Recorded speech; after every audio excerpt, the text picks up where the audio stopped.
Magandang umaga po sa inyong lahat guys. Kasama po natin si kaibigan po ngayon. Sa lahat po na makapanood sa atin, ito na ang hinulaan ng ating kaibigan. Nung ipinapaabot ng ating kaibigan nung isang araw, maganda po ang panahon nun. Napakalinaw ang kalangitan. Grabe po ang sinag ng araw nun. Sa ngayon, hindi inaasahan. Nangyari po ang kanyang kinatatakutan. Mayroon na pong natabunan mga idol ng landslide. Ito kung maalala man ninyo, kung hindi kayo mga basher, alam ko ma-appreciate po ninyo ito mga idol. Ngunit ngayon, may napakalungkot na balita ng ating kaibigan dahil informasyon po nila kanina, nang tingnan po nila, ipinapaabot po ng ating kaibigan ngayon sa mga mining area na wag muna pumasok sa loob ng tunnel dahil si kaibigan nakakita ng malaking landslide dito talaga sa ating lugar, dito sa Mindanao. Kaibigan? Kaibigan? Oo kaibigan, salamat po.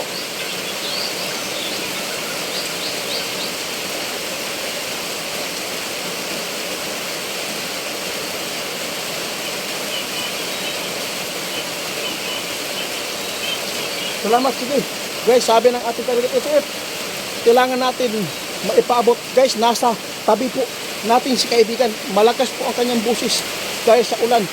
Lumapit po siya sa atin kung sino man po ang may third eye dyan. Nakikita po niyo si kaibigan. Kaibigan, ano po ba ang lugar na nakitaan po ninyo na delikado ngayon? Kasi sinasabi po ninyo na mayroon po impormasyon na nakita po ninyo na mamayang gabi na mayroon pong landslide. Diyos ko.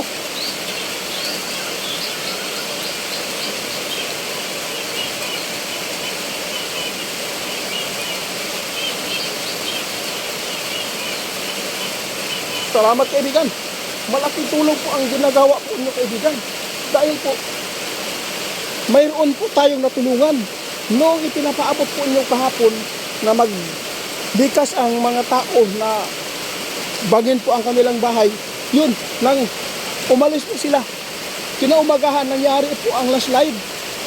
At mayroon pong natabunan mag-ama. At ni-rescue pa hanggang ngayon. Iwan ko lang kung makukuha daw mga idol. Kaibigan, grabe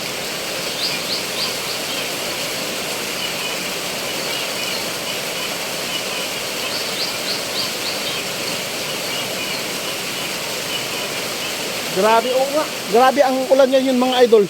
Wala nang tila. Kung titingnan po inyo ang kalangitan, ang oras po ngayon alas 11 na. No? Nag-update si kaibigan. Hindi ko inaasahan na ito po ang kanyang ipinapaabot po ngayon sa akin.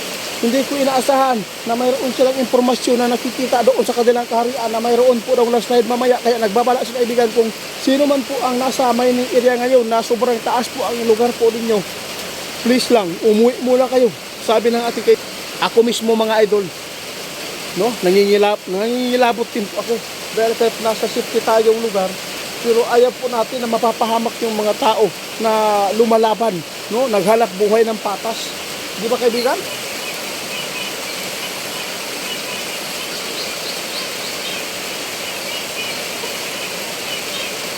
Salamat kaibigan. Napakalapit ng ating kaibigan mga idol. Rinig na rinig po natin ang kanyang busis.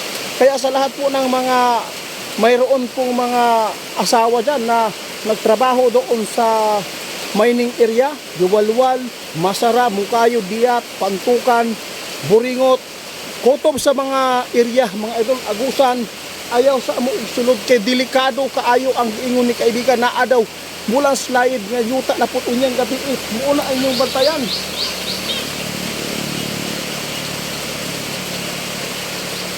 Ha?